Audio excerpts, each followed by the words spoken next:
Hi all welcome to blasters arena. Kerala ബ്ലാസ്റ്റേഴ്സിന്റെ ഈ summer transfer ജാലകത്തിലെ നീക്കങ്ങൾ എന്തൊക്കെയാവും എന്നുള്ളത് ആരാധകർ ആകാംക്ഷപൂർവ്വം ഇപ്പോൾ വീക്ഷിച്ചു കൊണ്ടിരിക്കുകയാണ്. രണ്ട് താരങ്ങളെ കൊണ്ടുവന്നു. അമേർ അണവാട് അതുപോലെ തന്നെ അർഷ് അൻവർ ഷെയ്ഖ് എന്നിവരുടെ ട്രാൻസ്ഫറുകളാണ് ക്ലബ്ബ് പൂർത്തിയാക്കിയിട്ടുള്ളത്. സെർജിയോ കാസ്റ്റൽ വരുമെന്ന് നേരത്തെ റിപ്പോർട്ടുകൾ ഉണ്ടായിരുന്നുവെങ്കിലും മെഡിക്കൽ പരാജയപ്പെട്ടതുകൊണ്ട് തന്നെ അദ്ദേഹം വരില്ല എന്നത് ഇപ്പോൾ ഉറപ്പായി കഴിഞ്ഞിട്ടുണ്ട്. ഏതായാലും കേരള ബ്ലാസ്റ്റേഴ്സുമായി ബന്ധപ്പെട്ട ഒരു അപ്ഡേറ്റ് 19th സ്റ്റോപ്പേജിന്റെ ധനഞ്ജയ് ഇപ്പോൾ റിപ്പോർട്ട് ചെയ്തിട്ടുണ്ട്. അതായത് കേരള ബ്ലാസ്റ്റേഴ്സ് ഒരു വിങ്ങർക്ക് വേണ്ടി ഇപ്പോൾ ശ്രമിക്കുന്നു എന്നാണ് ധനഞ്ജയ് കണ്ടെത്തിയിട്ടുള്ളത്. ISL എക്സ്പീരിയൻസ്ഡ് ആയ വിങ്ങർക്ക് വേണ്ടിയാണ് ഇപ്പോൾ കേരള ബ്ലാസ്റ്റേഴ്സ് ശ്രമിക്കുന്നത് എന്ന കാര്യം ധനഞ്ജയ് ഇപ്പോൾ സ്ഥിരീകരിച്ചിട്ടുണ്ട്. രണ്ട് ടോപ്പ് ടാർഗറ്റുകൾ ഇപ്പോൾ ക്ലബ്ബ് കണ്ടെത്തിയിട്ടുണ്ട്. അതായത് പ്രധാനമായും രണ്ട് താരങ്ങൾക്ക് വേണ്ടിയാണ് ശ്രമിച്ചു കൊണ്ടിരിക്കുന്നത്.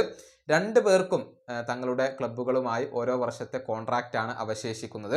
ഇത്രയും വിവരങ്ങളാണ് ധനഞ്ജയ് നൽകിയിട്ടുള്ളത്. ആ താരങ്ങൾ ആരൊക്കെയാണ് എന്നുള്ളത് അദ്ദേഹം വെളിപ്പെടുത്തിയിട്ടില്ല. എന്നാൽ ഒരുപാട് റൂമറുകൾ ഇപ്പോൾ സജീവമാണ്.